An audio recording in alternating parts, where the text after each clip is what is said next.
शहर में अर्जुन की बहन प्रिया और उसकी दादी रहती हैं। मैंने साफ कह दिया है, तुम रोहन से शादी नहीं कर सकती। वो हमारे लायक नहीं है। तुम्हें क्या अधिकार है मेरी जिंदगी के फैसले लेने का? मैं बड़ी हो गई हूँ। जब तक मैं इस घर का बड़ा भाई हूँ, तब तक तुम्हारी सुरक्षा की जिम्मेदारी मेरी है। सुरक्षा? ये तो जेल बना दिया है तुमने। मैं घर छोड़कर जा रही हूँ। प्रिया सूटकेस पैक करती है। दादी आती है। बच्चों, ये क्या हो रहा है? एक ही घर के दो लोग इतने दूर कैसे हो गए? रात का समय, तेज बारिश। प्रिया की कार एक्सीडेंट हो जाती है। भैया, मदद करो। मैं कहाँ हो तुम? बस रुक जाओ, मैं आ रहा हूँ। अर्जुन बारिश में भागकर एक्सीडेंट स्थल पर पहुंचता है। माफ कर दो प्रिया, मुझे माफ कर दो। तुम्हारी एक खरोंच के लिए भी मैं खुद को कभी माफ नहीं कर पाऊंगा। नहीं भैया, गलती मेरी थी। तुम हमेशा मेरी सुरक्षा के लिए ही तो सोचते हो। हॉस्पिटल का कमरा। प्रिया ठीक हो रही है। सुनो प्रिया, मैं तुम्हें रोहन से शादी की इजाजत देता हूँ। सच कह रहे हो भैया? हाँ, लेकिन एक शर्त पर, कि वो तुम्हें कभी दुखी नहीं करेगा, वरना। कोई जरूरत नहीं। मैंने फैसला बदल दिया है। अब मैं पहले अपने करियर पर ध्यान दूंगी। देखा, जब दिल साफ हो जाते हैं तो सब कुछ साफ दिखने लगता है। हाँ रोहन, मैं ठीक हूँ। हाँ, भैया ने माफ कर दिया। अब तुम भी उनसे मिल लो। किससे बात कर रही हो? रोहन से। वो आपसे मिलना चाहता है। मैंने तुम्हें इजाजत दी थी शादी की। इसका मतलब ये नहीं कि मैं उस लड़के को अपने घर आने दूंगा। पर भैया। बस अब इस मामले में ज्यादा बहस मत करो। प्रिया रोते हुए कमरे से बाहर चली जाती है। रसोई में दादी अर्जुन को समझा रही हैं। अर्जुन बेटा, तुम्हें अपनी बहन पर इतना स्ट्रिक्ट होने की जरूरत नहीं है। दादी, मैं बस प्रिया की सुरक्षा चाहता हूँ। उस रोहन के इरादे मुझे अभी भी साफ नहीं लगते। पर तुम्हें प्रिया पर विश्वास करना सीखना होगा। वह अब बड़ी हो गई है। आप सही कह रही हैं दादी, पर कोई पर नहीं। कल रोहन को घर बुलाओ, मैं खुद उसे देखूंगी। अगले दिन रोहन घर आता है। नमस्ते अर्जुन भाई। नमस्ते दादी जी। बैठो। आओ बेटा, बैठो। सुनो, तुम प्रिया से शादी करना चाहते हो? जी दादी जी, मैं प्रिया से सच्चा प्यार करता हूँ। सच्चा प्यार? या फिर हमारे बारे में जानकर तुम्हें कोई और मकसद है? प्रिया अंदर से आवाज लगाती है। भैया, ये बिल्कुल भी ठीक नहीं है। अचानक दरवाजे की घंटी बजती है। एक और लड़की अंदर आती है। रोहन, तुम यहाँ क्या कर रहे हो? तुमने मुझसे तो कहा था कि बिजनेस ट्रिप पर जा रहे हो। सब हैरानी से, क्या? मैं रोहन की फियांसी हूँ। हमारी अगले महीने शादी होने वाली है। सब चुप्पी साध लेते हैं। प्रिया की आंखों में आंसू आ जाते हैं। अर्जुन रोहन को पकड़ता है। तो तुम धोखेबाज निकले। मेरी बहन के साथ खिलवाड़ करने की हिम्मत कैसे हुई तुम्हें? माफ कर दीजिए, मैं बाहर निकलो मेरे घर से, और कभी मेरी बहन के सामने नजर मत आना।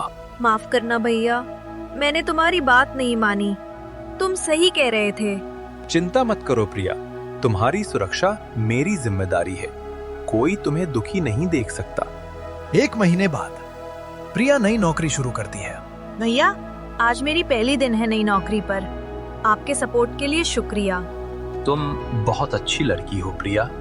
मैं तुम पर गर्व करता हूँ। देखा, जब भाई बहन साथ होते हैं तो कोई भी मुश्किल उन्हें हरा नहीं सकती। आप सही कहती हैं दादी। भैया के बिना मैं कुछ भी नहीं हूँ। और मैं तुम्हारे बिना अधूरा हूँ। चलो, आज मैं तुम्हें ऑफिस छोड़ने आ रहा हूँ। भैया, मैंने एक बड़ी गलती की थी आपकी बात ना मानकर। गलतियाँ इंसान से ही होती हैं बेटा। महत्वपूर्ण ये है कि हम उनसे सीखें। आपने मुझे इतना प्यार दिया, मुझे कभी भी आप पर शक नहीं करना चाहिए था। याद रखो प्रिया, दुनिया में कोई भी रिश्ता हो, पर भाई बहन का रिश्ता सबसे अनमोल होता है। हम हमेशा एक दूसरे के साथ रहेंगे। हाँ भैया, हमेशा साथ रहेंगे। आप मेरी दुनिया के सबसे अच्छे भाई हो। प्रिया के ऑफिस में उसका नया बॉस मिस्टर मल्होत्रा उस पर अनहेल्दी नजर रखता है। प्रिया, तुम्हारा काम बहुत अच्छा है। तुम मेरी पर्सनल असिस्टेंट बनना चाहोगी? सॉरी सर, मैं अपने करंट रोल में ही खुश हूँ। सोच लो, सैलरी डबल हो जाएगी। प्रिया तुरंत कमरे से बाहर आ जाती है। घर पर प्रिया उदास बैठी है। अर्जुन नोटिस करता है। क्या हुआ प्रिया, आजकल तुम बहुत चिंतित लग रही हो। कुछ नहीं भैया, बस ऑफिस का काम ज्यादा है। मुझे झूठ मत बोलो। कुछ तो है। बेटा, तुम्हारे चेहरे पर सारी बात लिखी हुई है, सच बताओ। प्रिया सब कुछ बता देती है। बॉस हर समय मुझे परेशान करते हैं। मैं नौकरी छोड़ना चाहती हूँ। क्या कोई मेरी बहन को परेशान कर रहा है? कल सुबह मैं तुम्हारे ऑफिस आ रहा हूँ। अर्जुन, गुस्से में कोई फैसला मत लो, सोच समझकर कदम उठाओ। नहीं भैया, प्लीज ऑफिस मत आना, मैं खुद ही हैंडल कर लूंगी। अगले दिन अर्जुन प्रिया के ऑफिस पहुंचता है। मैं प्रिया का भाई हूँ। उसके खिलाफ सेक्सुअल हैरेसमेंट की कंप्लेंट दर्ज करना चाहता हूँ। क्या मिस्टर मल्होत्रा, आपके पास प्रूफ है?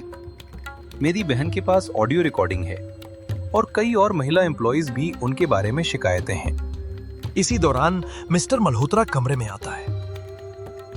यहाँ क्या चल रहा है? एक हफ्ते बाद मिस्टर मल्होत्रा को उनके अपराधों के लिए निकाल दिया गया है। कंपनी सेक्सुअल हरासमेंट को बिल्कुल बर्दाश्त नहीं करेगी। धन्यवाद भैया, आपने ना सिर्फ मेरी बल्कि और भी कई लड़कियों की मदद की। ये मेरा फर्ज था प्रिया। तुम्हारी सुरक्षा मेरी प्राथमिकता है। अर्जुन, तुमने बहुत अक्लमंदी से काम लिया, गुस्से में नहीं बल्कि सही तरीके से इंसाफ दिलाया। भैया, अब मैं समझ गई हूँ कि आपकी सख्ती सिर्फ मेरी भलाई के लिए थी। मैं तुम्हें हमेशा प्रोटेक्ट करूंगा प्रिया, लेकिन अब तुम इतनी स्ट्रांग हो गई हो कि खुद अपनी लड़ाई लड़ सकती हो। हाँ भैया, अब मैं समझदार हो गई हूँ और मैं दूसरी लड़कियों की भी मदद करूंगी। भैया, मैं एक प्रपोजल लेकर आई हूँ। मैं चाहती हूँ कि हम सेक्सुअल हरासमेंट के खिलाफ वर्कशॉप्स शुरू करें। वाह, ये तो बहुत अच्छा आइडिया है। मैं तुम्हारा पूरा सपोर्ट करूंगा। मुझे तुम दोनों पर बहुत गर्व है। तुम सच में दूसरों के लिए प्रेरणा बन रहे हो। और भैया, मैंने एक बड़ा फैसला लिया है। मैं आगे की पढ़ाई जारी रखूंगी। ये सुनकर बहुत खुशी हुई। मैं हमेशा तुम्हारे साथ हूँ। भैया, पहले मैं समझती थी कि आप मेरी फ्रीडम चाहते हो, लेकिन अब समझ आया कि आप तो मुझे इतना स्ट्रॉन्ग बनाना चाहते थे कि मैं खुद अपने फैसले ले सकूं। हाँ प्रिया, मेरा काम तुम्हें रोकना नहीं, बल्कि तुम्हें इतना मजबूत बनाना है कि तुम किसी भी मुश्किल का सामना कर सको। आप सबसे बेस्ट भैया हो और वादा करती हूँ अब कोई भी बात आपसे नहीं छुपाऊंगी। और मैं वादा करता हूँ कि तुम्हें हमेशा सपोर्ट करूंगा, चाहे तुम कोई भी फैसला लो। गांव का बुजुर्ग सरपंच चंद्रपाल सिंह अर्जुन के घर पहुंचते हैं।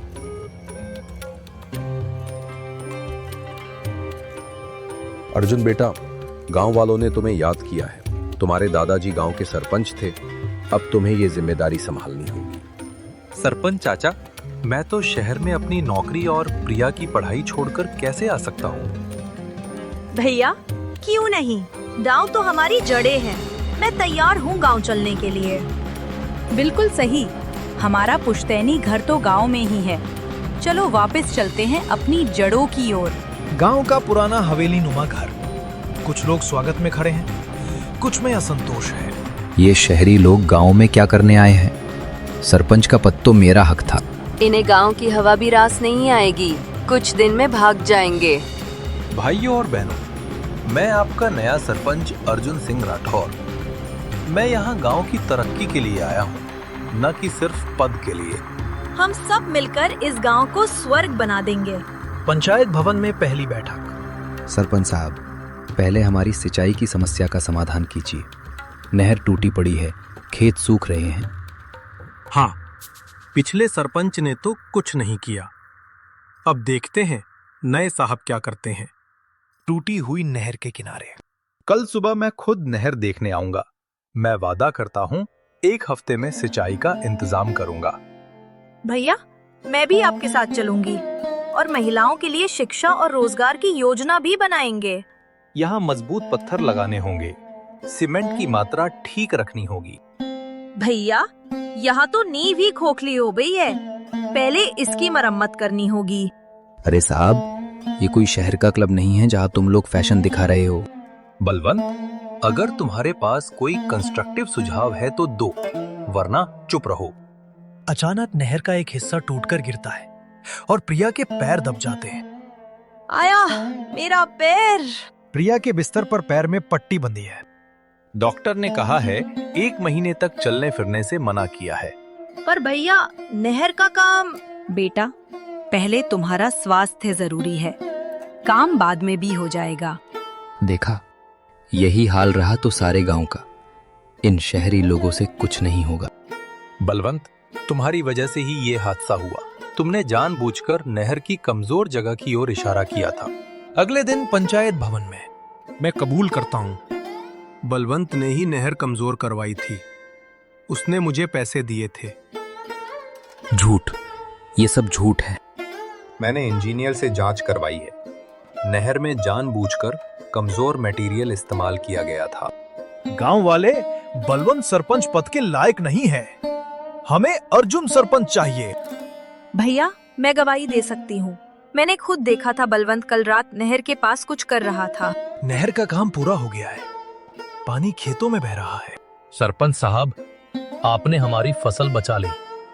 आप सच में देवता हैं। नहीं चाचा, मैं तो बस अपना फर्ज निभा रहा हूँ। अर्जुन भाई, मुझे माफ कर दो, मैंने गलत किया।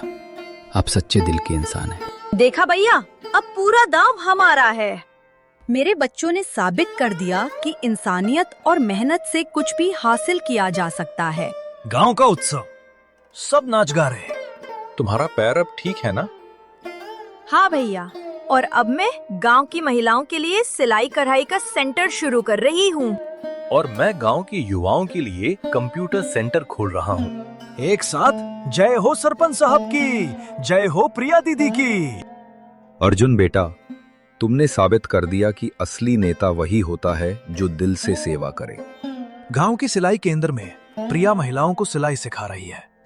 एक गरीब लड़का राहुल दूर से शर्माते हुए देख रहा है। क्या खूब है प्रिया दीदी, जैसे फूलों की रानी हो।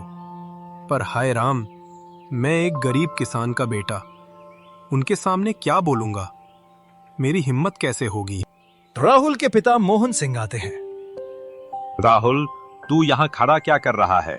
चल जल्दी खेत पर, आज सारी फसल काटनी है। तुझे शर्म नहीं आती एक लड़की को इस तरह घूरते हुए? पिताजी, मैं तो बस कुछ नहीं, मैं तेरी नीयत समझता हूँ। भूल जा उस लड़की को, वो सरपंच की बहन है और तू एक गरीब किसान का बेटा। हमारी औकात नहीं है उनके सामने सिर उठाकर बात करने की। गांव के तालाब पर प्रिया पानी भरने आई है। राहुल वहां छिपकर खड़ा है। छलके छलके मेरे पिया। प्रिया दीदी, मैं अरे राहुल, तुम यहाँ? क्या बात है, कुछ कहना चाहते हो? दीदी, मैं वो आपके सिलाई केंद्र में, क्या मैं भी आ सकता हूँ? सिलाई सीखना चाहते हो? वाह, बहुत अच्छी बात है, जरूर आओ। सरपंच कार्यालय में अर्जुन को खबर मिलती है। क्या राहुल प्रिया के सिलाई केंद्र आता है? वह गरीब लड़का मेरी बहन से क्यों मिल रहा है? सरपंच जी, शायद वो सच में सिलाई सीखना चाहता है। छोड़ो ये बातें, मैं जानता हूँ इन गांव के लड़कों के इरादे। प्रिया अभी नादान है, उसे कुछ समझ नहीं है। अर्जुन तेज कदमों से सिलाई केंद्र की ओर जाता है।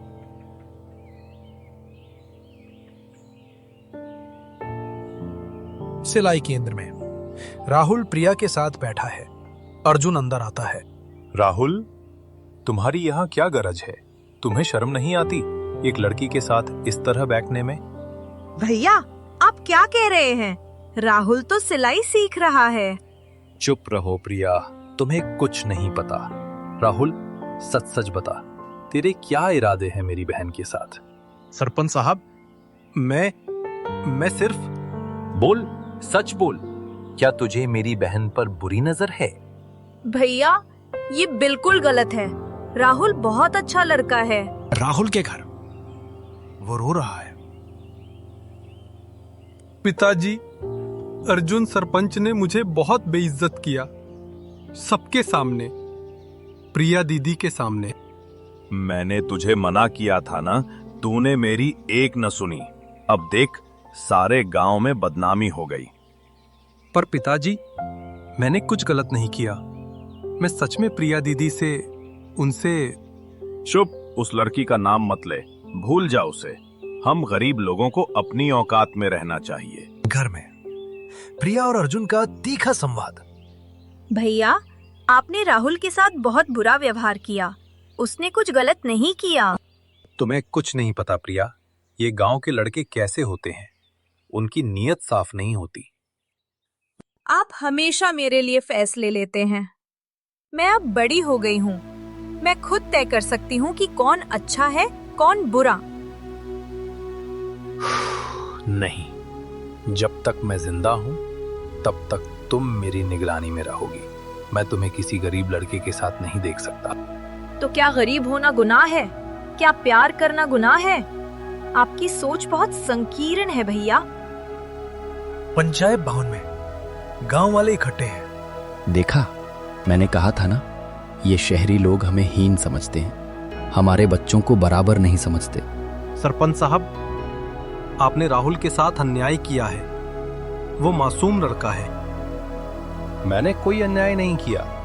मैं अपनी बहन की सुरक्षा कर रहा हूं। और मैं कहती हूँ कि मुझे किसी की सुरक्षा की जरूरत नहीं।